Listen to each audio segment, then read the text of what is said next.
Número 5, Jeremias capítulo 21 a 24, vai falar sobre juízo, restauração e os 2 cestos de figo. Essa é a nossa lição de número 5 da nossa revista, e a gente vai fazer aqui a leitura prática. O textual diz assim, o textual você encontra em Jeremias, e diz assim: quando pensei, não me lembrarei dele e já não falarei do seu nome. Então isso me foi no coração como um fogo ardente, encerrado nos meus ossos. Já desfaleço de sofrer e não posso mais. A verdade prática, ela diz o seguinte: a liderança do reino de Deus deve refletir justiça, verdade e serviço ao próximo. O autor aqui sugere para nós uma leitura bíblica, que ele chama leitura bíblica com todos, Jeremias capítulo 22. Por favor, abra sua Bíblia. Jeremias capítulo 22, versículo de número 1 até o versículo de número 17. Eu vou ler na Almeida, revista Nova Almeida atualizada, a NAA. Jeremias, capítulo de número 22, versículo de número 1 até o versículo de número 17. Essa é a nossa leitura bíblica com todos. Costumando ler nessa revista aqui. Leitura bíblica em classe, na CPAD. Amém? Quantos encontraram texto bíblico? Graças a Deus. Diz assim a palavra do Senhor. Assim diz o Senhor: desça ao palácio do rei de Judá e anuncia ali esta palavra. Ouça a palavra do Senhor, ó rei de Judá, você que se assenta no trono de Davi, que ouçam também os seus servos e o seu povo que entra por estas portas. Assim diz o Senhor, pratiquem o direito e a justiça e livrem o oprimido das mãos do opressor. Não oprimam, nem maltratem o estrangeiro, nem o órfão, nem a viúva, nem derramem sangue inocente neste lugar. Porque se vocês, de fato, cumprirem esta palavra, então pelas portas desse palácio entrarão os reis que se assentarão no trono de Davi, em carros e montados em cavalos, ele e seus servos e o seu povo. Mas se não ouvirem estas palavras, juro por mim mesmo, disse o Senhor, que este palácio se tornará em ruínas, porque assim diz o Senhor a respeito do palácio do rei de Judá. Para mim você é como Gileade e o pico dos montes do Líbano, mas certamente farei de você um deserto e cidades desabitadas. Designarei contra você destruidores, cada um com as suas armas. Eles cortarão os seus melhores cedros e os lançarão no fogo. Versículo 8. Muitas nações passarão esta cidade e dirão uns aos outros: por que o Senhor fez uma coisa dessa com essa grande cidade? Então se responderá: porque abandonaram a aliança do Senhor seu Deus e adoraram outros deuses e os serviram. Não chorem pelo rei morto, nem lamentem a sua perda. Chorem amargamente por aquele que foi para o exílio, porque nunca mais voltará, nem verá a terra onde nasceu. Porque assim diz o Senhor a respeito de Salom, filho de Josias, rei de Judá, que reinou em lugar de Josias, seu pai, e que foi levado deste lugar. Nunca mais voltará para cá, porque morrerá no lugar para onde levaram cativo, e nunca mais verá esta terra. Ai daquele que edifica a sua casa com injustiça e os seus aposentos contrariando o direito, e faz o seu próximo trabalhar de graça sem lhe pagar o salário. Ai daquele que diz: edificarei para mim uma casa bem grande, com aposentos espaçosos. Então ele põe janelas na casa, forra as paredes com cedro e a pinta de vermelho. Você acha que reinará só porque compete com os outros no uso de cedro? Por acaso o seu pai não comeu e bebeu e não praticou o juízo e a justiça? Por isso tudo lhe corria bem. Julgou a causa do aflito e do necessitado, e tudo lhe corria bem. Por acaso não é isso que se chama conhecer-me? Diz o Senhor. Versículo 17 para concluir.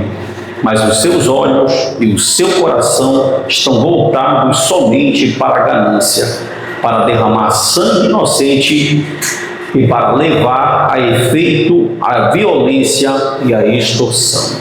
Amém, irmãos? Graças a Deus. Vamos orar por essa palavra e depois nós já vamos dar início aqui à nossa aula de hoje. Jonathan, pega esse microfone aqui. Daniel, o pessoal vai perguntar aí para eles ficarem bem à vontade se alguém levantar a mão. Querido Deus, muito obrigado. Nós estamos aqui reunidos, queremos te exaltar, te glorificar por mais uma oportunidade. Dessa feita, Senhor, para falar sobre esses 4 capítulos do livro do profeta Jeremias, que são capítulos, Senhor, fortes, que falam de palavras de juízo, palavras de restauração, falam, Senhor amado, da realidade que o teu povo viveu, da desobediência que acarretou no exílio e a tua misericórdia se estendendo por uma promessa que o Senhor havia feito. Deus, que o Senhor possa conduzir essa aula hoje, que o teu nome possa ser glorificado e que cada aluno que chegou até aqui hoje possa ser edificado no nome de Jesus. Usa a minha vida para transmitir conhecimento para os teus filhos. Nós estamos aqui, Senhor, num diálogo para crescermos juntos, professor e aluno, aluno e professor.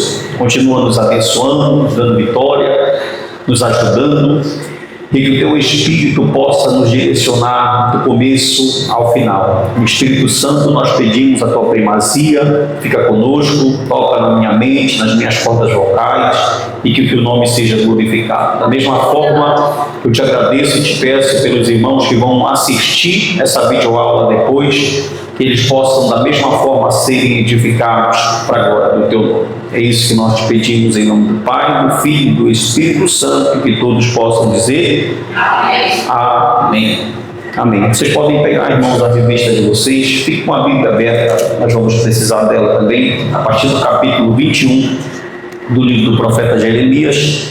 Eu estou aqui hoje com o tablet do Jonathan, né? Não sei nem mexer nesse negócio direito, mas a gente vai tentar aqui. Vamos lá.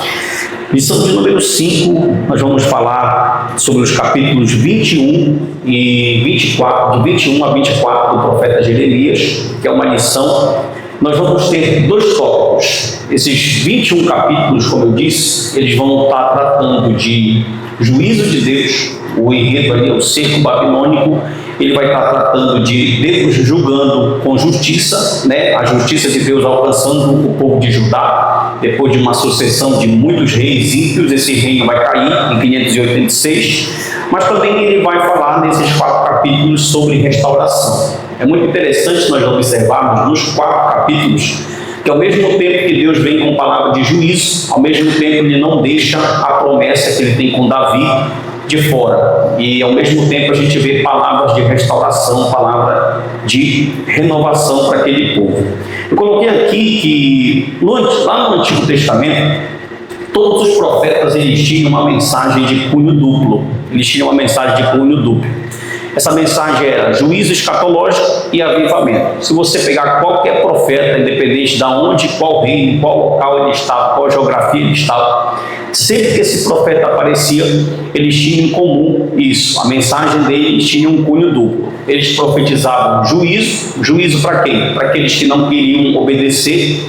Uma coisa interessante é que quando Deus fez a promessa com Davi e disse que o reino de Davi seria um reino onde o Messias iria vir, um reino eterno, essa promessa ela era condicional. Condicional a quê? Ela era condicional à obediência dos reis, né? E a gente sabe que nem todos os reis de Judá eles foram reis crentes. Na verdade, foram bem poucos reis que foram crentes. Então, essa promessa dela, de uma lâmpada ali de Davi, ela estava limitada à condicional da obediência desses reis. Do outro lado, esses profetas, eles profetizavam também avivamento. Você pega textos muito conhecidos, né? O próprio Jeremias 23, ou Isaías capítulo 11, o Joel capítulo de número 2, que são promessas de um grande avivamento. Ou seja, se eu estou debaixo da obediência de Deus, eu vou viver o avivamento. Se eu não estou, vai acontecer exatamente o que aconteceu com o reino do sul aqui, vai vir o juízo de Deus, como veio através da Babilônia e consumiu todo aquele povo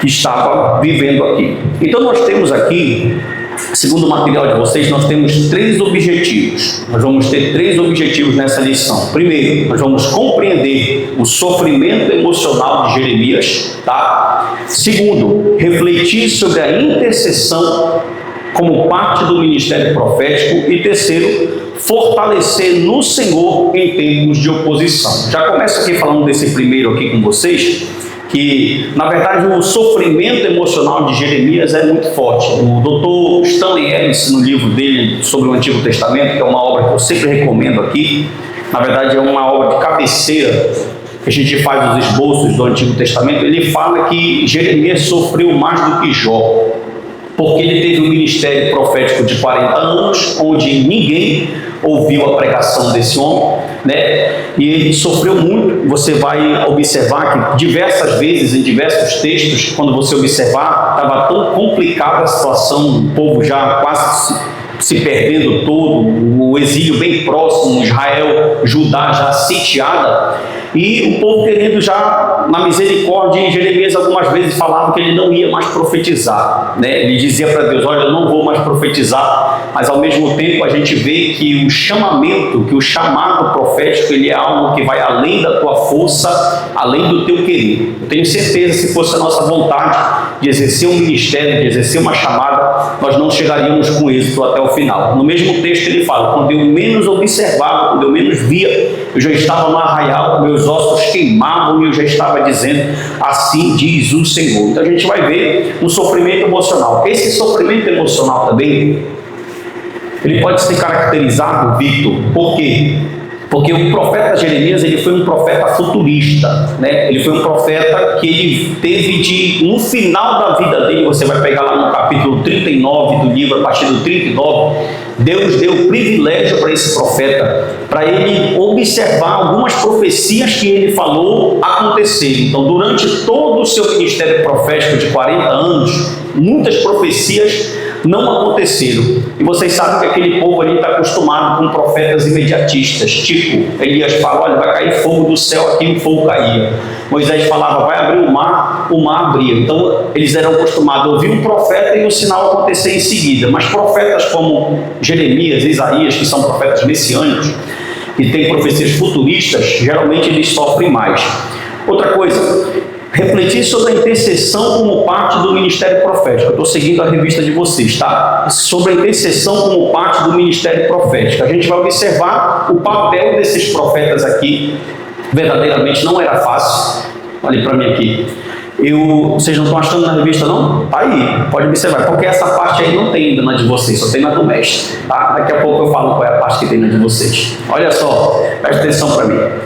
Então, o ministério profético, ele não era fácil, eles tinham que andar na contramão. E outra coisa, o capítulo 21 ao 24, que é a nossa aula hoje, está cheio de falsos profetas que estavam profetizando prosperidade, que estavam profetizando coisa boa para o povo, mas eles estavam lançando essas profecias sem requerer do povo o arrependimento. Então eles estavam entrando no arraial, prometendo que eles teriam vida de prosperidade, prometendo que eles teriam uma vida muito boa, mas eles não estavam se preocupando em falar para o povo que esse povo precisaria se arrepender para que Deus não viesse com ele. Como eles profetizavam essas palavras boas, o mamão com açúcar que o povo gosta de vir, e não enfatizavam o arrependimento, aconteceu que o povo continuou na sua vida de pecado, não buscou mudar, e por causa disso acabou que veio o juízo de Deus verdadeiramente contra esse povo aqui de Judá. Então, a intercessão como parte do ministério profético. Uma outra coisa que chama atenção é que nesse inteirinho, o profeta, ele leva a mensagem de Deus e traz a mensagem de Deus. Então a gente vê ali o profeta muito como intermediador entre Deus e os homens e Deus. A gente vê muito esse papel. E o último, fortalecer a confiança no Senhor em tempos de oposição. Os 4 capítulos vão mostrar para nós o quanto é difícil você contrariar tudo, tempos difíceis, tempos trabalhosos, tempos de luta, tempos de exílio, tempo de morte, e mesmo assim conseguir perseverar em meio a todas essas situações, acreditando que Deus é fiel para cumprir as suas palavras. Por isso que no final do capítulo 24 ele vai usar da ilustração, né? Ele vai usar a alegoria da figueira com figos bons e figos ruins, e ele vai mostrar que os figos bons é uma determinada parte do povo e que figos ruins é uma outra determinada parte, que nós vamos ver já daqui a pouco. Então vamos lá na introdução, agora sim vocês encontram aí no material de vocês. Desculpe, os capítulos 21 a 24 vão apresentar juízos de Deus sobre Judá e sobre os seus líderes espirituais e políticos. Então Jeremias vai aparecer aqui para pregoar juízo contra reis, contra sacerdotes, contra pastores infiéis, né? Ele vai alcançar aqui líderes espirituais, líderes políticos, ou seja, ele vai mesmo lançar juízo de Deus sobre o restante que ficou ali de Judá. E o resultado disso foi o quê? O resultado de tudo isso foi um caos geral, um caos social, um caos moral e um caos espiritual que estava instalado e que o profeta tinha esse mamão com açúcar aí para resolver. Entre os capítulos 21 e 24 também vai aparecer que Deus vai prometer um rei justo. Olha aí uma profecia messiânica onde o Messias iria reinar, né? O Messias viria da linhagem de Davi, iria reinar e o nome do Senhor Jesus ia ser glorificado. E por fim, ele revelará na visão dos dois figos que ele preservará um remanescente fiel. Uma vez eu li um autor e ele me chamou muita atenção, que ele falou assim, ele citou, olha aqui para mim, todo o cativeiro babilônico, toda a situação. E geralmente quando a gente vê, Daniel, a minha voz está boa para vocês? Tá? Aqui está dando muito eco para mim, aqui está me incomodando, não sei o que é.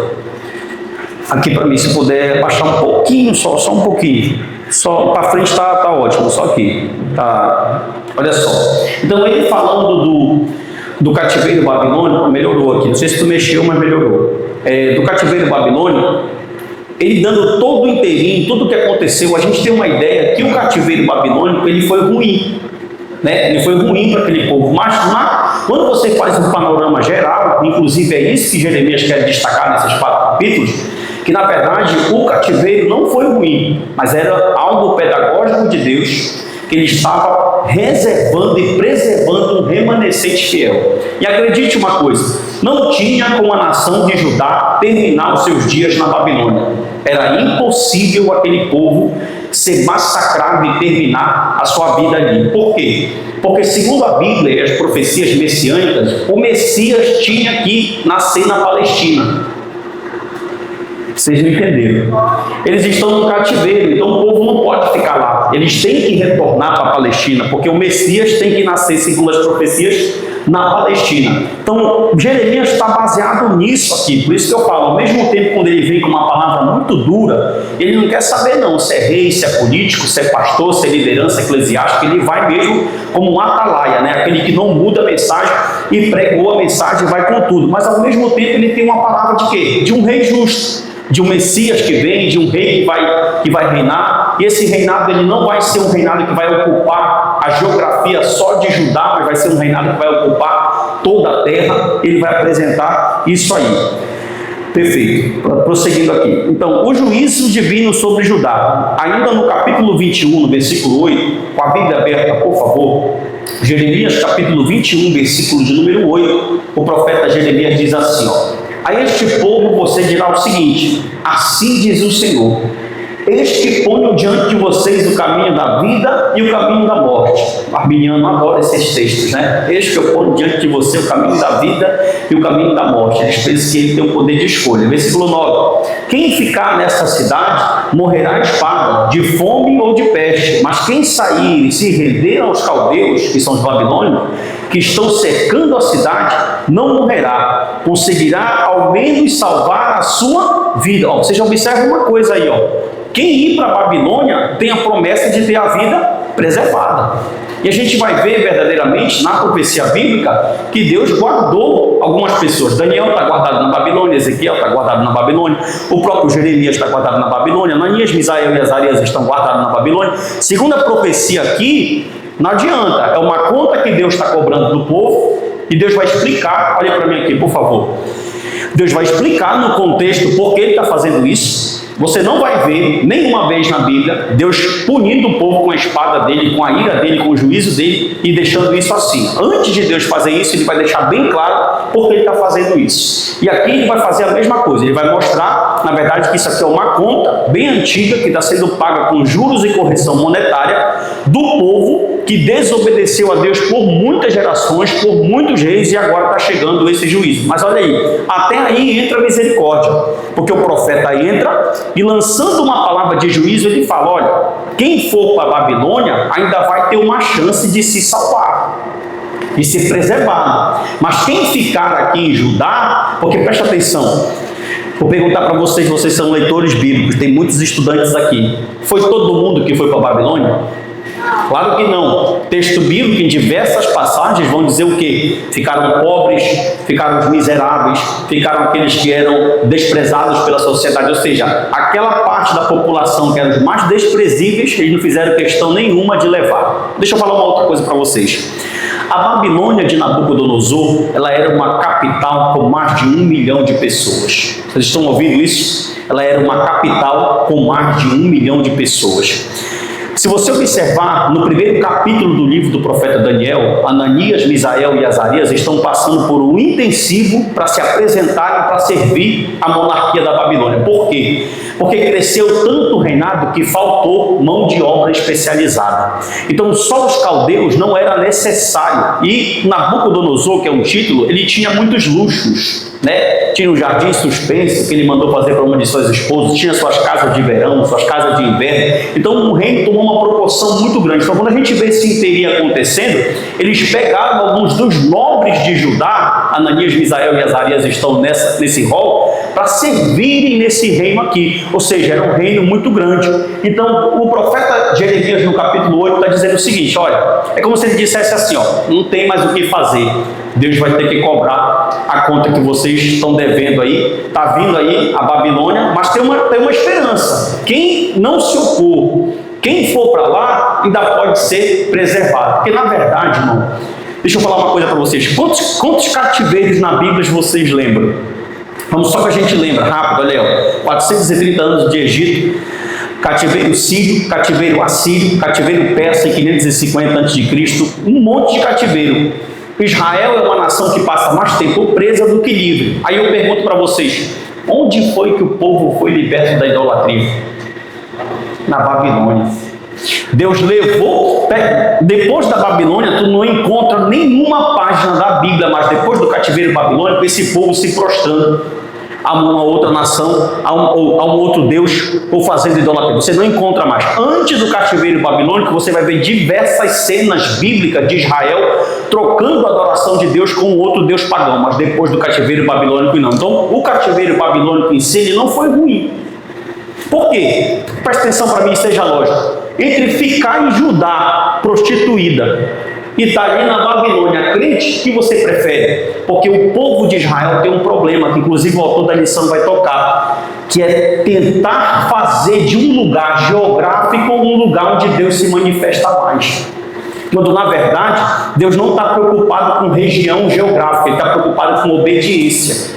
Porque não adianta tu viver em Israel perto do muro da lamentação, mas não obedecer o que Deus ensina na sua palavra. Amém ou não amém?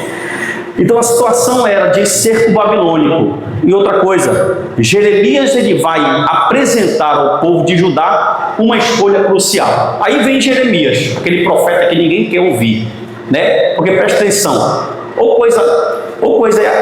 coisa, tipo, o profeta chega, você vai observar que ele vai dizer o seguinte: os profetas falavam o que o povo queria ouvir. Olha, eles entravam no arraial e diziam assim: não, Deus vai prosperar vocês, Deus vai vai chegar um grande tempo, as colheitas vão ser as melhores, ou seja, prosperidade. Gente, incrível, a gente lendo isso aqui é a mesma coisa de hoje. Só que Jeremias apresentou-se e ele falou o seguinte: olha, vocês têm duas opções. Primeira, se submeter à disciplina divina e viver. E a segunda, resistir à ordenança divina e perecer. Vocês têm duas opções. Judá, o que resta para vocês é: ou vocês se submetem à disciplina divina e vivem, ou vocês resistem à ordenança divina e perecem. Estou falando como arminiano aqui, eu não gosto de falar essas falas, tá? Mas você está me entendendo, presta atenção. Prossiga comigo. Qual é esse princípio? Olha só, o princípio, na verdade, irmão, Deuteronômio capítulo 30, sempre que você vir para a escola, traga uma caneta e um caderno e um papelzinho para você anotar as referências. Nós estamos numa sala de aula, tá? Deuteronômio capítulo 30, versículo 15 a 20, é o princípio de escolher, lá na aliança mosaica, de escolher entre a bênção e entre a maldição.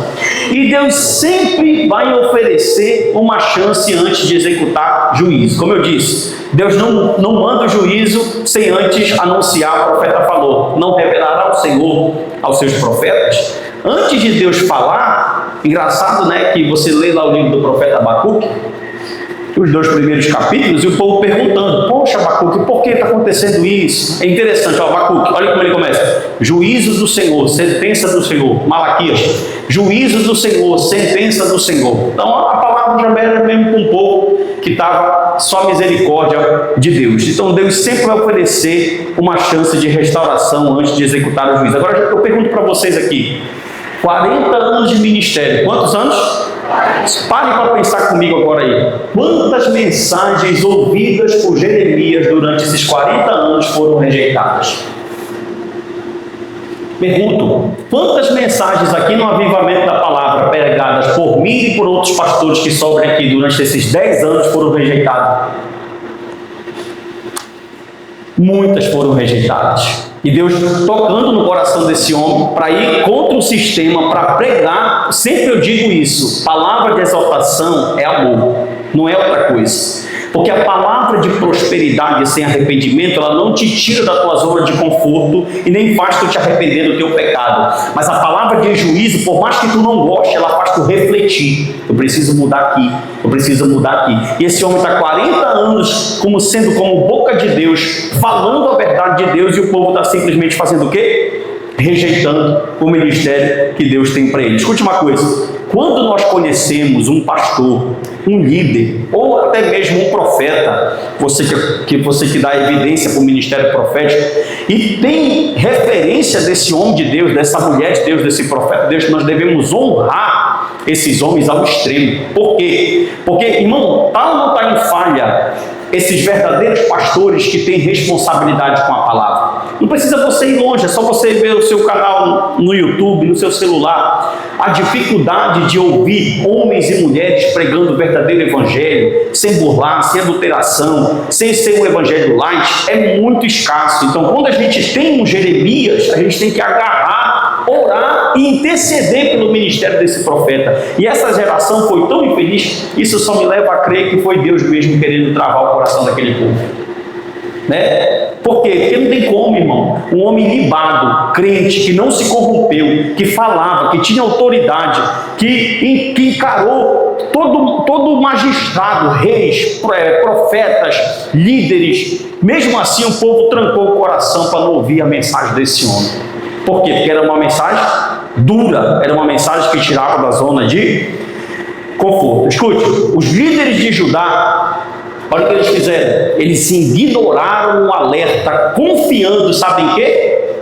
Em alianças políticas. Enquanto Jeremias falava assim: olha, a Babilônia está vindo aí, eles falavam: não se preocupe, qualquer coisa a gente faz uma aliança com o Egito, qualquer coisa a gente faz uma aliança com a Síria, está tudo certo, está tudo preparado. E Deus avisando o povo para que o povo pudesse se arrepender, mas o povo se preocupou em fazer as alianças com quem? As suas alianças políticas. Não, o primeiro e o segundo livro dos reis é toda essa história, sendo contada e repetida e contada. Entra reinado, sai reinado, e a história permanece a mesma. Glória a Deus, que Deus conseguiu separar alguns. Davi foi um, Ezequias foi um, Asa foi um, o próprio Salomão, apesar de tantas coisas, foi um, Azarias foi um bom, Uzias começou bem, Josafá, Josias, 8. Conte mais algum além desses. Você não acha? Você não acha? E estou falando de uma monarquia de 250 anos que tivemos 19 a 20 reis, de uma dinastia só. Desses 20, 8 se safaram, 8 foram crentes, 8 foram fiéis, e o restante? entrou na dança. Que dança? Na dança do Reino do Norte. Na dança das alianças políticas, na dança do eu confio no meu braço, na dança do eu confio na minha força, na dança do eu vou fazer do meu jeito. Mas Deus, olha como Deus é bom. Deus poderia fazer o seguinte: não, vocês já estão lascados mesmo? Se lasca. Mas ele sempre tem um Jeremias. E ele mandava esse homem no meio do povo: vai lá, profetize, fala, prega, clama um arrependimento. Mas o povo não estava muito bom não. Escute, o verdadeiro arrependimento, ou o arrependimento verdadeiro, tem aí no material de vocês. Se vocês quiserem falar, o microfone está aí no arraial. Ó, o arrependimento verdadeiro. Quer falar? Vou falar esse tópico aqui, eu já passo para a senhora. A irmã Luziane quer falar, assim que a aula fica boa. Ó, o arrependimento verdadeiro, ele exige submissão a Deus, ainda que seu plano pareça contrário às expectativas humanas. O Senhor nos chama, assim como chamou aquele povo, a obediência e confiança. Por exemplo, como é que Deus chama o povo hoje à obediência? Através da pregação da sua palavra. Gente, quando tem um pastor aqui pregando, eu não falo de mim, eu falo de alguém pregando aqui a palavra, é um profeta que está aqui. Toda vez que um homem for fiel às Escrituras, na sua essência, é um profeta, é a boca de Deus que está em cima dessa tribuna. Escute, o meio que Deus usa para conduzir o rebanho, qual é? É a palavra. A palavra nos instrui, nos ensina, nos exorta, nos edifica, ela faz nós crescermos. Então Deus está sempre chamando o povo de volta como? A obediência e a confiança. E eu pergunto para vocês, olhem para mim, diferente do tempo do profeta Jeremias, lá em 586 a.C. para hoje, o que muda? Não muda muita coisa. Os pastores estão aqui, as irmãs estão aqui, os líderes estão aqui, os departamentos estão aqui, mas o povo insiste em fazer o quê? Em continuar do jeito que ele... Gente, a gente vai ver várias gerações passando por dificuldade. Por exemplo, assim, a gente não presenciou uma guerra na nossa geração. Teve em 1930 a Segunda Guerra Mundial, 1935 a Segunda Guerra Mundial. O Brasil é um país pacífico. A gente não tem um problema que os irmãos muçulmanos, que os crentes ali na janela dos 1040 enfrentam com os irmãos muçulmanos. A gente não tem problema de países extremistas. Nós não temos problema com isso. Então, a nossa tribulação aqui no Brasil, eu acho que é até por isso que os crentes são assim desse jeito. A nossa tribulação aqui é um irmão falando mal do outro. Pô, prova boa essa, né? É o irmão falando mal do outro, é o irmão brigando com o outro, é o irmão cochichando, fazendo cochicho. Essa é a aprovação. Mais tardar que tu passa isso. Eu nunca ouvi, nesses meus 38 anos de crente, que estava tendo um culto, entrou o irmão com um revólver e matou a irmã que estava glorificando porque ele não queria ouvir o nome. Nunca ouvi isso. Nunca ouvi isso. E Deus falando para ele, vai lá. Só que escute uma coisa, quando eu falo que eu me arrependi de verdade, esse arrependimento ele exige submissão a Deus, ainda que essa submissão seja totalmente contrária a todas as expectativas que eu tenho. Aí que vai entrar a famosa fé. O justo viverá pela... Abacuque falou isso, Paulo usou em Gálatas e Romanos. O justo viverá pela fé. É fácil, irmão? Falem comigo. Não é fácil. Outra, a rendição à vontade, agora escute, a rendição à vontade de Deus é o único meio de evitar destruição espiritual. Lembra que eu falei de Jeremias? Tu ouve, tu vive. Tu não ouve, tu morre. Tu ouve, avivamento. Tu não ouve, juízo. Olha a mensagem dupla. Tu ouve, tu vai viver bem. Tu não ouve, o juízo vai... A única maneira que eu tenho de evitar a minha destruição espiritual é o quê? É se eu ouvir a voz de Deus. Fale, irmãozinho.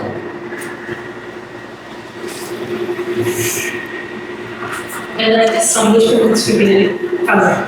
A primeira pergunta é sobre quando o senhor falou que o povo estava sempre acreditando que o agir de Deus, a presença de Deus estava restrita a um lugar físico, a um ambiente. Esse pensamento do povo daquela época, a gente pode considerar que é uma questão cultural daquela época dos outros povos também, que estavam seguindo exemplos de povos pagãos, que também acreditavam que seus deuses estavam restritos àquele ambiente dos templos. E a outra pergunta é: se todos os reis ímpios que Israel teve, porque foram muitos, foi uma consequência de o povo ter escolhido ter um rei ao invés de querer Deus como seu governante lá em Samuel, quando eles falam para Samuel que eles não querem mais que Samuel, que Deus seja, eles querem um rei, que Deus não quer mais que Deus seja o governante do povo, mas querem ter um rei como as outras nações. Certo. Primeira pergunta. Eu acredito que tem muito a ver, sim, no começo, você observar desde o Gênesis, Abraão compra um local para enterrar Sara, depois ele pede para ser enterrado lá, Jacó pede para ser enterrado lá e Isaac quer ser enterrado lá. A pedra aqui do sacrifício no Monte Moriá, até hoje tem uma briga, se foi Ismael, se foi Isaac. Está lá no Dumo da Rocha, é a mesma pedra. Então, esses ambientes, eles se tornaram ambientes místicos. E é nesse mesmo lugar onde estava a Arca da Aliança. Então, querendo ou não, eles colocaram uma ideia de um Deus geográfico territorial que está ali em Jerusalém. Primeiro livro de Samuel, capítulo de número 1 ao 4. Eles achavam inconcebíveis a Arca da Aliança ser levada embora. Aí, tanto que quando os filisteus ouviram a arca vindo no arraial, eles disseram: a gente está lascado, está vindo o grande Deus, o grande Deus dos hebreus que abriu o mar. Até as nações respeitavam isso, mas aquele dia eles descobriram que Deus, aquela arca poderia ser levada. E foi levada, e foi perdida por muito tempo. E ficou peregrinando e depois de muitos anos voltou para Jerusalém. Até hoje nós temos essa ideia em Israel. O Muro das Lamentações é sagrado para eles. E é incrível. Isso não acontece só com coisas, isso também acontece com objetos. Objetos da liturgia judaica são usados dentro dos templos cristãos. Parece que esse pessoal nunca leu o livro de Hebreus, que diz que aquilo é sombra da realidade que é Cristo, que aquele sacrifício temporário apontava para o sacrifício perfeito que é Jesus. Jesus com a samaritana no capítulo 4, irmã Luziane, ele quebra essa ideia. Por quê? Nós adoramos aqui, Monte Moriá, Monte Gerizim. Vocês adoram lá, judeus, Monte Moriá. Cristo diz o que para ela? Chegará um tempo que não será nem nesse monte e nem nesse, porque o Pai procura aqueles que o adoram em espírito e em verdade. Então Cristo ele quebrou essa ideia de um espaço local. Por exemplo, as pessoas entram aqui na igreja e falam assim: ela mora lá em Belém, aí ela vem aqui num culto, é curada. Eu vou lá naquela igreja que eu fui curada. Ela está atribuindo o poder da cura à igreja. Na verdade, o poder da cura está onde? Está na tua obediência, está na tua vida com Deus, está na tua comunhão com o Senhor. Aqui é só um lugar para reunir. A parede não tem poder e muito menos os objetos. Então as pessoas criaram essa ideia e ele vai quebrar esse princípio. Daqui a pouquinho nós vamos falar. A segunda pergunta, rapidamente: onde tem um rei humano, ele é imperfeito. Viu? O profeta Isaías falou no capítulo de número 11 que o Messias, o Cristo, que inclusive o profeta Jeremias profetiza, ele era o único que iria reger com equidade. O que é equidade? Equidade seria que todo mundo nesse governo não teria o melhor e o menor. Ele regeria com justiça. Então, onde tem um homem caído, o reinado ele vai ser um reinado imperfeito.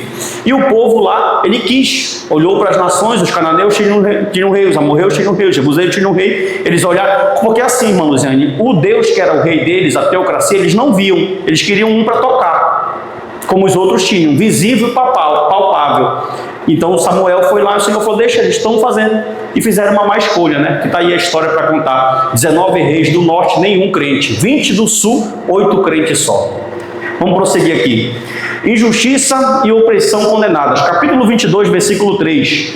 Bíblia, capítulo 22, versículo 3. Diz assim, ó: assim diz o Senhor: pratique o direito e a justiça e livre o oprimido das mãos do opressor. Não oprimam, nem maltratem o estrangeiro, nem o órfão, nem a viúva, e não derramem sangue inocente neste lugar. Ele está falando aqui sobre injustiça e opressão que estavam sendo condenadas pelo profeta Jeremias. Por quê?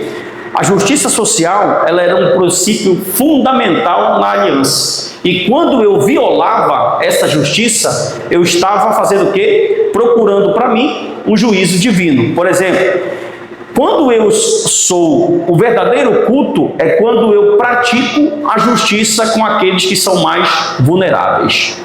O verdadeiro culto é eu cuidar do meu próximo, é eu amar o meu próximo, eu proteger o meu próximo. Porque a gente vê muita espiritualidade e pouco amor, muita espiritualidade e menos afeto, muita espiritualidade e pouquíssima comunhão. Que evangelho é esse? Se você está cheio, olha a igreja primitiva, após descer o Espírito, Pedro falou assim: pode trazer e depositar tudo aqui no pé dos apóstolos. Se eu for comer uma coxa, tu vai comer uma coxa. Mas a gente vive uma geração que os pastores comem a coxa e os membros comem o pescoço. Viu? Ou seja, a justiça, a comunhão, a equidade, ela está bem longe. E o profeta está falando isso aqui, olha. A justiça social, ela é um princípio da aliança que foi feita com Davi. E quando eu quebro essa... Gente, por que Deus está vindo com juízo aqui? Porque eles deixaram de lado os órfãos, as viúvas, os pobres. Eles deixaram de lado as pessoas. Olha aqui para mim, a igreja precisa fazer obra social. A igreja precisa cuidar daqueles que são necessitados, que são desamparados. Eu estava conversando com uma pessoa de uma mega igreja essa semana e ele me disse, conversando comigo, ele falou: pastor, as grandes igrejas hoje não fazem mais obra social. E esse é um princípio que não pode ser burlado. E foi um princípio que fez com que o juízo de Deus viesse sobre esse povo aqui do reino de Judá. Outra, esse é o verdadeiro culto a Deus, praticar a justiça e cuidar dos mais vulneráveis. E qual foi o destino dos reis infiéis? Capítulo 22, versículo 29 e 30. Vamos ler. Não dorme não, irmão, já estou terminando. Capítulo 22, 29 e 30. Diz assim, ó terra, ouça a palavra do Senhor. Assim diz o Senhor: registrem que esse homem não teve filhos. É homem que não prosperará nos seus dias, e nenhum dos seus filhos prosperará, para se assentar no trono de Davi e ainda reinar em Judá. Essa profecia foi contra quem? Foi contra o rei Jeconias. Jeconias já está ali numa sucessão de reis ruins, já estão só esperando o exílio. E Deus já está dando uma palavra para esse povo, dizendo assim: olha, não vai mais ter descendente de vocês que vai sentar no trono de Davi, porque o juízo já está vindo. Aí, a Babilônia já está chegando aí. Então preste atenção, essa aliança davídica que está lá no segundo livro de Samuel, coloca aí, John, segundo livro de Samuel, capítulo 7, versículo 16, deixa eles lerem comigo aqui. Segundo livro de Samuel, capítulo 7, versículo 16. Quanto a você, Deus falando para Davi: a sua casa e o seu reino serão firmados para sempre diante de mim. Repito, olha aqui, essa aliança está condicionada a quê? Falei no começo da aula. Essa aliança davídica está condicionada a quê? A obediência de todos os reis davídicos. Enquanto os reis que obedeceram a Deus, a promessa estava de pé. Quando os reis foram ímpios, tanto que não acabou bem o reinado, né? O seu trono será estabelecido só que esse trono estabelecido para sempre não é de alguém que vem de Davi físico. O final dessa profecia, ela está contando para quem? Para Cristo. Porque todos os reis messiânicos, todos os reis davídicos, melhor dizendo, são homens falhos. Foram homens falhos. Tiveram pontos fortes e pontos fracos. Quando o profeta termina dizendo, Samuel dizendo assim: olha, o seu trono será estabelecido para sempre, aí já vai além de Davi. Aí é o próprio Jesus. O cumprimento dessa profecia é do Messias davídico, é em Cristo Jesus. Por exemplo, o cumprimento definitivo dessa promessa é na pessoa de Cristo Jesus. Os falsos profetas e a promessa do rei justo. Capítulo 23, versículo de 1 a 40, ele vai falar, dos falsos pastores. Volta lá, Jonathan. E aqui nesse capítulo 23, o profeta Jeremias vai fazer uma denúncia. Contra quem? Contra líderes espirituais, líderes políticos e principalmente reis, pastores e falsos profetas. Qual vai ser a denúncia? Por exemplo, denúncia contra os pastores. Capítulo 23, versículo 1. Há dos pastores que destroem e dispersam as ovelhas do meu pasto. Essa expressão aqui, irmão, aí na revista de vocês, destruir ou dispersar, ela está enfatizando o impacto negativo dessa liderança corrupta. Por exemplo, quando Deus estabelece um líder para a comunidade, o que é que ele quer desse líder? Que o líder cuide bem do povo, sim ou não? Instrua o povo, principalmente ensine o povo, cuide do povo, admoeste o povo segundo o seu coração? Não, segundo as Escrituras. escrituras. Então esses líderes, reis, em vez de edificar, o que foi que eles fizeram? Eles causaram mais sofrimento e divisão com esse povo. Em vez de se preocuparem em cuidar dos vulneráveis, dos órfãos, das viúvas, do povo, eles cuidaram do seu bel prazer. Pergunto, é diferente hoje? Sim ou não? Só muda a cronologia. Aquela velha história que você já conhece, ó, um pastor na direção de Deus é uma bênção. Um pastor sem a direção de Deus é uma maldição. Ou um pastor na direção de Deus é um anjo. Um pastor sem a direção de Deus é um anjo caído. Por quê, irmão? Porque ele vai levar o povo junto com ele para o abismo. E a gente presencia isso todo o tempo. E o povo sem orientação, o que é que ele faz? Por exemplo, por que o povo aqui seguia os falsos profetas? Porque não tinham líderes, não tinham pastores, não tinham reis que zelavam. Os falsos profetas iam e a boca era presa fácil, irmão. Olha aqui para mim, pegue um crente instruído e pegue um crente leigo. Qual é o mais fácil de ser enganado? Fale para mim. É o leigo, querido. Por que a igreja de Éfeso não entrou profecias falsas e apóstolos falsos? Porque eles eram doutrinados por Paulo, Tito, Timóteo e João. Por que em Esmirna entrou a doutrina de Balaão e de Jezabel? Porque eles não tinham ensinamento para combater os falsos profetas. Por que o Valdomiro, o Macedão e a galera aí que está na televisão engana o povo de uma maneira assim que a gente acha, meu Deus, por quê, irmão? Porque as pessoas não têm instrução. Olha aí, ó, olha o sinalzinho, presta atenção, achei fantástico isso, como é contemporâneo, como é atual. Eles vêm com uma palavra boa, eles te prometem o mundo, eles te prometem mudança financeira, eles te prometem um casamento blindado, mas eles te prometem tudo isso, tu permanecendo do mesmo jeito que tu está, sem arrependimento. Isso é o quê? Isso é o declínio para uma pessoa pensar que Deus está com ela, quando na verdade Deus não está. Era a mesma coisa que acontecia aqui. O povo sem orientação vai seguir falsos ensinos, e por eles seguirem falsos ensinos, culminou aonde? No cativeiro. Vamos lá. Só que tem uma promessa de um renovo. Como eu disse, ó, ele vem com a taca, mas ele passa o azeite. Capítulo 23, verso 5. Profecia sobre o renovo de Davi. Já que não tinha nenhum para dar jeito, ele disse assim, ó, eis que vem dias, diz o Senhor, Jeremias 23, 5, em que levantarei a Davi um renovo justo, e como rei que é, reinará, agirá com sabedoria e executará juízo e justiça na terra, nos seus juízo e justiça na terra. Nos seus dias Judá será salvo e Israel habitará seguro, e este será o nome pelo qual será chamada Senhor, justiça nossa. Versículo 7. Portanto, eis que vem dias, diz o Senhor, em que nunca mais dirão, tão certo como vive o Senhor que te tirou os filhos de Israel da terra do Egito, mas tão certo como vive o Senhor que trouxe a descendência da casa de Israel da terra do norte, e todas as terras para onde os tinha dispersado, e habitarão na sua própria. Aí ele falou, olha, está vindo um rei aí, que ele não vai ter falhas como Davi, que ele não vai ter falhas como Ezequias, que ele não vai ter falhas como Josias. Ele vai ser justo, o reinado dele vai ser justo, ele vai reinar com equidade, no reinado dele ninguém vai ficar de fora. E esse rei é quem?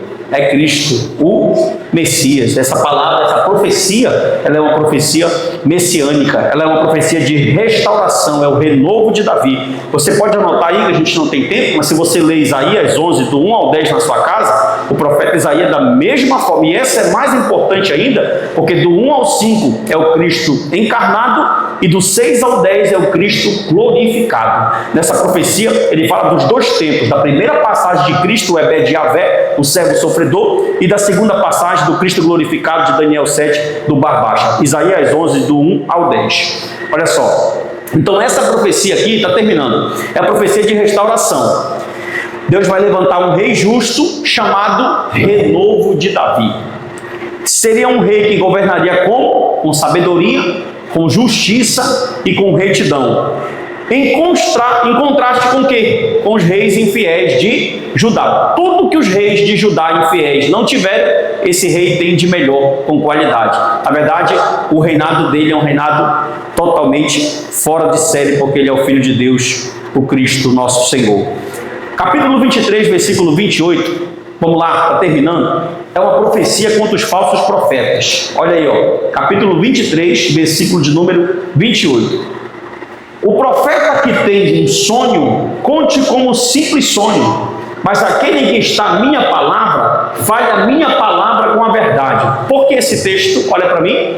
Porque simplesmente o profeta que está profetizando aqui não está preocupado em falar para o povo a palavra do Senhor, mas eles estão preocupados em passar para o Senhor palavras do seu próprio coração. E o que mais tem, gente, profeta bíblico, ele não é manso. Me procure um aí que chegava e falava assim: assim te diz o Senhor, varão, Deus vai te dar uma porta. Procure e me mostre. Não tem. Primeiro eles vinham com a taca. Conserta, olha, volta ao arrependimento, isso. Olha aqui, ó. A denúncia também chega aos falsos profetas, porque eles enganavam o povo. Como era que eles enganavam o povo? Eles entravam no arraial, levavam mensagens de prosperidade sem arrependimento. Levar uma mensagem de prosperidade não tem problema. Agora, levar mensagem de prosperidade sem arrependimento, tu tá matando o cara e comprando o caixão dele. Outra coisa, esse pessoal é a galera da fala boa. Martin Lloyd Jones diz que você conhece um falso profeta pela fala dele. Um falso profeta nunca vai pregar justiça. Um falso profeta nunca vai pregar arrependimento. Um falso profeta nunca vai denunciar o pecado. Ele está preocupado só com o quê? Com mensagem que não te incomoda, que não te tira da zona de conforto. Aí presta atenção comigo. O camarada entra na igreja, ele vai lá em Deuteronômio 38 e fala: certamente ouvir a voz do Senhor teu Deus, tendo cuidado de guardar todos os teus mandamentos. Bendito será na cidade, bendito será no campo, bendito será a tua maçadeira, bendito será teu filho. E só bênção. Aí o cara está sentado lá atrás, ele está com 3 mulheres na rua. Né? E ele está com a vida toda desconcertada. Ele entra num culto, o cara está abençoando ele com esse nível de bênção. Ele fala: poxa, estou todo errado, e Deus está me dando isso, eu vou arrumar mais uma quando eu sair daqui. A profecia, irmão, ela tem que te deixar na posição de tu saber que tu é um miserável, que tu é um dependente de Deus, que tu precisa de Deus em toda a circunstância da tua vida, que tu precisa confiar no Senhor e não na força do teu braço, que tu precisa confiar por mais que o cenário esteja o mais difícil possível, Deus chama o povo para dizer assim: confio em mim, eu sou o Senhor. Confio em mim, eu sou o Senhor. Irmão, agora presta atenção. Quantas vezes o profeta Jeremias, com uma palavra ardendo de Deus, entrou no meio daquele arraial, profetizou para o povo e ouviu: isso aí é um doido. Isso aí é um doido. O cara sofreu tanto que ele escreveu um livro só para se lamentar. Aquele livro é tão terrível que ele descreve minuciosamente o cerco de como os caldeus fizeram com Jerusalém. Mas mesmo assim o Senhor sustentando ele, porque a palavra que sai da boca de um profeta, ela não volta vazia. Se for a palavra do Senhor, ela não volta vazia. Então escute, Deus vai deixar claro que esses profetas, olha para mim, ó, esses profetas com aspas, eles tinham a sua palavra. Tinham o quê? E falavam apenas palavras dos seus corações. O verdadeiro profeta, ele tem compromisso. Em vez de, escute, confrontar o pecado, chamar o povo ao arrependimento, eles estavam iludindo o povo com promessas. Irmãos, você não precisa de uma casa. Você precisa crescer em graça e em conhecimento. Às vezes o que você precisa não é de uma porta de emprego. Você precisa de arrependimento, de deixar o pecado. Eles estavam fazendo o quê? Iludindo. Era muita promessa vazia, meu irmão. Você vai ver, tinha fila, era um profeta atrás do outro. O que diz, ele falava assim: o que diz o Senhor para mim? Não, eu vou pegar esse ferro e vou quebrar. Eles pegavam uma corrente, eles faziam muita ilustração naquele tempo, né? Jeremias fez muita ilustração, pegava panela, pegava cinto e tal. Aí eles pegavam uma corrente, quebravam e falavam assim: assim diz o Senhor para ti, ó rei, assim eu quebrarei o jugo da Babilônia. Aí, meu irmão, era festa, e vinho, e mulherada, e o Satanás rolando lá. Mas o próprio rei sabia que aquilo era mentira, porque ele falou assim: manda parar, só tem um aqui, o nome dele é Micaías. Dá uma glória a Deus aí, irmão. Eu sei que não é culto, mas dá uma glória a Deus. Manda chamar ele, que na boca dele eu sei que Deus fala. Mandaram chamar esse homem, irmão. Ah, Micaías, olha o seguinte. Deixa eu logo te falar, Micaías. Olha aí como era a malandragem. Tá todo mundo só falando mamão com açúcar. E não te mete a besta de falar ao contrário, viu? Não quero que tu deixe o rei de mau humor. Ele olhou para o rapaz e falou: aquilo que o Senhor colocar na minha boca eu vou falar. Agora eu te falo, não é para valorizar um homem desse, que não se vende, que não se corrompe. Valorize. Se você tem um pastor, não estou falando de mim não, irmão, estou falando geral. Se você tem um líder, uma mulher, um homem de Deus, valorize, porque isso é escasso. Profeta, ore. Você conhece um irmão que tem um dom profético, ore, valorize, honre, porque não é fácil. Não é fácil. E o resultado disso era o quê? O povo não se voltava para o Senhor e continuava no seu pecado. E o salário do pecado é o quê? Olha aí, olha o efeito dominó. Falsos profetas, falsas profecias, ilusões, resultado, todo mundo na mão do diabo, virando Satanás, não querendo Deus, não se arrependiam, estava o pior. E a conta só aumentando. E Deus fazendo o quê? Jeremias, vai lá. Agora, irmão, eu acho meio louco isso aqui. Eu já ia falar, só fala isso tudo agora. Presta atenção, mas eu acho meio louco isso aqui. Deus fala para ele assim: Vitor, não adianta tu orar pedindo para eu ouvir eles, que eu não vou ouvir. Mas vai lá e fala. Que loucura é isso, irmão? E o homem entrava no arraial e assim diz o Senhor. Mas no final você já conhece a história, né? Olha só, o problema disso é que ele, além de enganar o povo, o problema do falso profeta, olha para mim, que além dele enganar o povo e colocar o povo numa pior, os enganados pelos falsos profetas pensam que estão bem. Mal eles sabem que o falso profeta está colocando eles numa pior e às vezes numa situação que pode ser irreversível. E o pior de tudo isso, que além deles estar desonrando o povo, sabe o que eles estão fazendo? Desonrando o nome do Senhor. E quem desonra o nome do Senhor, 23, 39 e 40, olha o que acontece. 23, 39 e 40. Eu os levantarei e os lançarei fora da minha presença, tanto vocês como a cidade que dei a vocês e aos seus pais. Porei sobre vocês perpétuo desprezo e eterna vergonha, que jamais serão esquecidos. Uma coisa é tu enganar o homem besta que não quer escola bíblica dominical, nem culto de ensino. Outra coisa é tu desonrar o nome de um Deus que é santo, santo, santo, e que vela pela sua palavra. Sabe por que Deus não mata falsos líderes? Pergunte por quê? Porque é juízo para o povo. Como o povo tem uma conta para pagar, Calvino disse que o povo tem um pastor que merece. Então o povo tem um líder que merece. Então por que Deus está deixando isso acontecer no arraial? Porque o povo tem uma conta para pagar. Líderes que manipulam as escrituras para benefício próprio. Você conhece algum? Eles enfrentarão um juízo severo. As ovelhas aqui, no mesmo texto diz: eu darei pastores fiéis.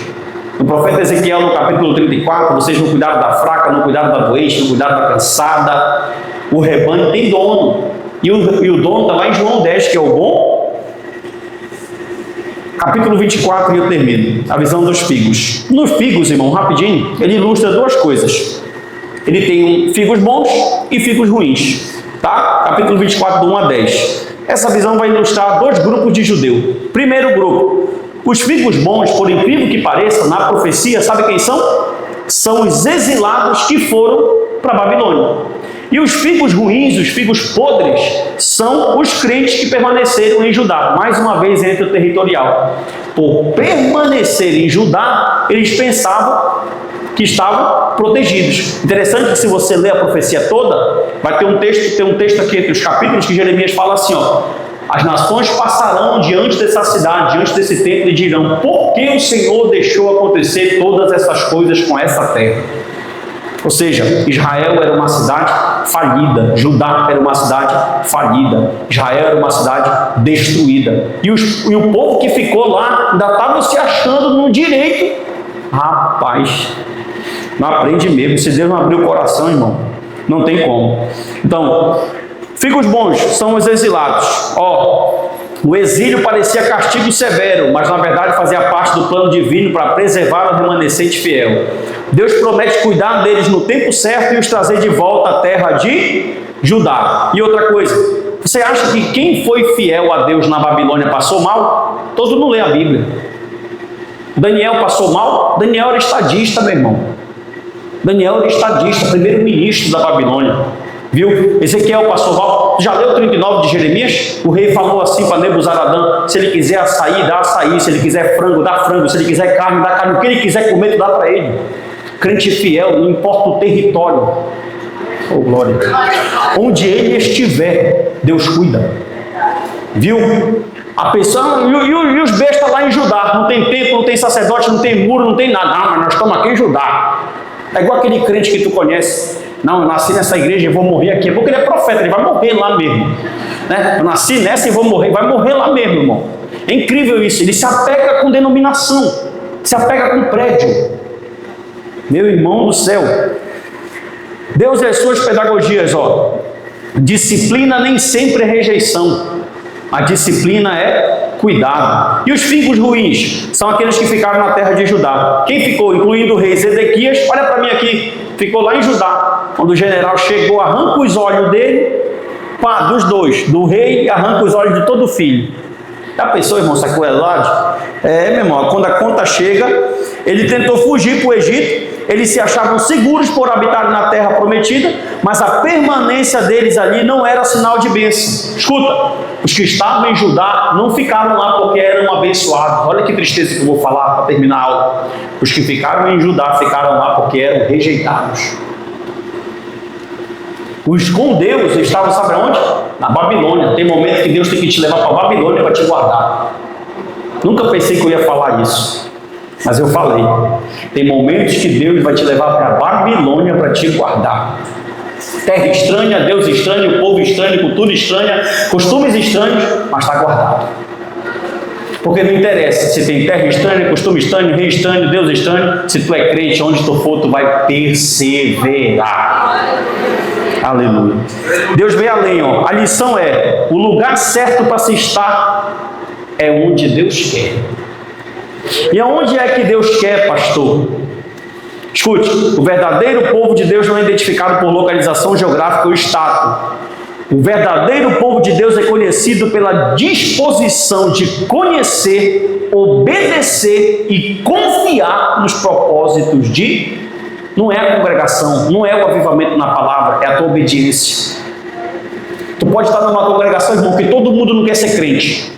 Mas se tu for crente, tu consegue servir Deus lá dentro. Não é o local. É claro, né, que estar convivendo com um crente é mais fácil. Se torna mais fácil. De querer conviver. Ninguém quer conviver com Sambalate e Tobias todo o tempo. Não é verdade? Não é o local. É obediência, é disposição em conhecer o Senhor, é obedecer, é confiar. Deixa eu perguntar uma coisa para vocês. Terminou, acabou. Dá glória a Deus que acabou. Isso. Vou perguntar para vocês. 8h55. Vocês acreditam que os irmãos que não vieram, exceto os que estão trabalhando de escala, vocês acreditam que eles estão agora debruçados na Bíblia do profeta Jeremias? Na casa deles? A fé de vocês alcança isso, irmão? Eles não estão. Eles estão no telefone, eles estão no WhatsApp, eles estão vendo um filme, eles estão fazendo alguma coisa. Por quê? Porque o propósito deles nesse momento é esse. Nós, como... Foi Maria ou Marta que escolheu a melhor parte? Fala aí que eu esqueci agora. Foi Maria? Quem era? Não, foi Marta, não foi Marta? Não, foi Maria. Nós estamos aqui como Maria. Nós escolhemos hoje o que? A melhor parte, irmão. E eu falo isso aqui sem hipocrisia nenhuma, para parabenizá-los mesmo. Eu vejo aqui o rosto de vocês cansado, fadigado, cansado de uma labuta de trabalho, de serviço o dia todo, mas vale a pena nós buscarmos ao Senhor. Vale a pena, irmão. Escute, toda escola bíblica que você chegar, você vai sair com alguma coisa que vai somar na tua vida espiritual. Enquanto aqueles que não vêm, eles estão mais despreparados para que quando a luta bater, você pode ter certeza que eles não vão suportar. Então, que Deus possa despertar os nossos irmãos que faltaram hoje e que o nome do Senhor Jesus seja glorificado. Quero passar aí ao nosso coordenador para ele encerrar.